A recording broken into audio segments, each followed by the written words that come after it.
Ministro, van 4 atentados terroristas en lo corrido del año sobre la vía panamericana aquí en el departamento del Cauca. En esa reunión de seguridad liderada el pasado sábado se tomó la decisión definitiva de militarizar este corredor vial ante la petición de tantos transportadores y viajeros.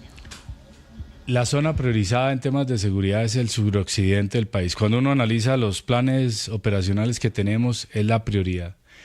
Nosotros creamos en los últimos 18 meses fuerzas de despliegue rápido, 1 para cada división. Allá hay una división, pero le asignamos 3 fuerzas de despliegue rápido. Una reciente llegó a comienzos de este año, la movimos de otro lugar porque significa ajustar las piezas, no es que uno tenga ahí tropa sin hacer nada, no, la tiene que sacar de otro lado, la movimos allá, movimos blindado y en este momento hay 13 pelotones de blindados, 12 pelotones de infantería, incrementaremos con 2 pelotones de blindados más que llegarán muy seguramente en mayo. Hemos incluido también drones, cámaras, antidrones, pero un terrorista puede ir perfectamente en una moto que uno vería común y corriente, pararse en algún lugar, lanzar una granada y generar ese terror a la población. Sé que el panorama no es sencillo, es complejo en este fin de semana, muy, muy complejo, pero no nos doblegamos. Julio lo decía claramente, sí. Hemos tenido operaciones exitosas y a pesar del dolor, avanzamos. Rendirse no es una opción. Si desistimos, entonces, ¿quién va a proteger al país? Es la zona más militarizada que tenemos en el país, es la zona donde más concentramos tropa, donde más concentramos policías, pero esto lo vamos a sacar adelante y lo tenemos que sacar adelante también de la mano de los caucanos.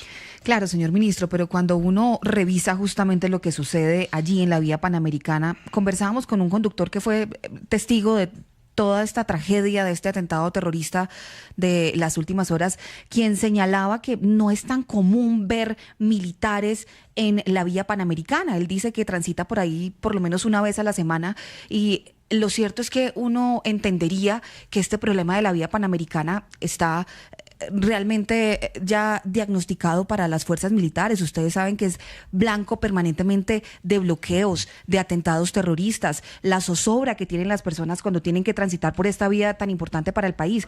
Y ahí es cuando uno sí se cuestiona frente a si es verdad lo que usted ha dicho, y es que los grupos ilegales están debilitados, porque pareciera que tienen una enorme capacidad, ministro, para causar daño. Sí. No he mencionado que los grupos criminales, digamos, se han debilitado como uno quisiera en esa región, aunque hayan sido afectados. Y mencionaba incluso esa frustración que tenemos de recoger agua con un balde roto.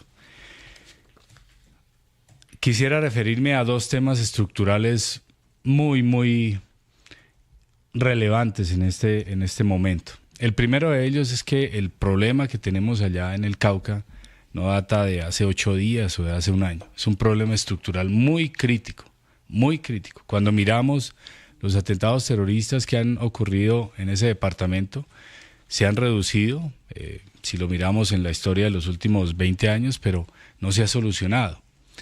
Y el otro elemento tiene que ver con algo que cambió drásticamente la seguridad o el campo de combate, que es el empleo de los drones que tanto daño le han causado, en este caso, a Colombia. Y uno lo puede ver en otras latitudes, en Europa, en el Medio Oriente. Ningún país es totalmente blindado frente a esta amenaza. En el caso colombiano, de esta última amenaza, alrededor del 96% de los intentos de ataques con drones los hemos inhibido, pero ese 4% causa ese daño. Cuando uno despliega toda la capacidad de la fuerza pública, dejar una unidad estática es simplemente un blanco, y pues la vida de nuestros militares y policías también vale. Y también he recibido toda la retroalimentación de otros conductores, donde me dicen, oiga, gracias, por fin vemos más fuerza pública. Es más, en Semana Santa, el señor alcalde de Popayán y también el gobernador del Cauca agradecieron todo el despliegue que hicimos, y eso permitió incrementar, frente por lo menos al año anterior, la visita, la ocupación en Popayán. Uno dice que la seguridad impacta en la economía, y cuando vemos los factores, o más bien cómo va el desempeño económico discúlpenme, y si ve cómo ha crecido el turismo en Colombia, y si ve cómo ha crecido también el desarrollo en el campo, quiere decir que de alguna manera hay seguridad para que ello se produzca, pero jamás desconocemos el problema que tenemos. Sí. Ministro, ustedes en las últimas horas señalaban a alias Marlon de ser el responsable de estos atentados terroristas. Ofrecían una recompensa cercana a los 5.000 millones de pesos. ¿Quién es este hombre? ¿De dónde salió alias Marlon? ¿Y por qué estas intenciones de someter al Pacífico colombiano?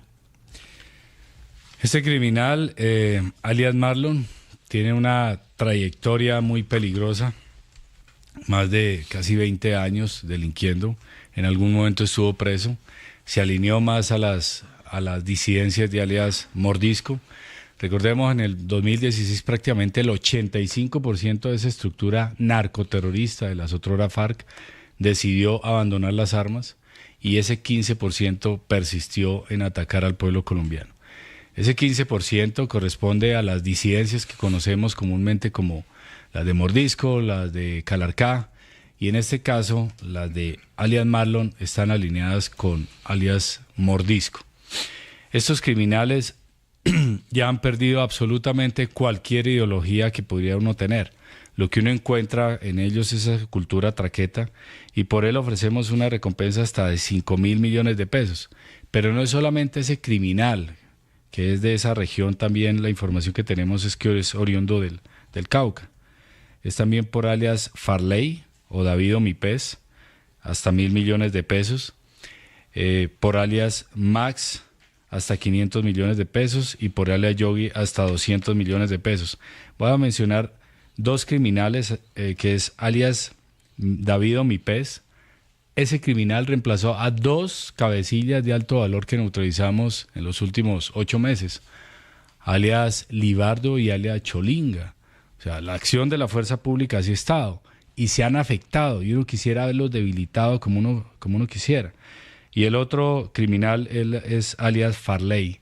Alias Farley reemplazó al cabecilla principal que estaba en el área del Cañón del Micay, que allá estábamos en una operación muy contundente, desplegando todas las capacidades, y alias Farley reemplazó a dos cabecillas que se nos entregaron por las presiones que hicimos, que es alias Kevin y alias Giovanni.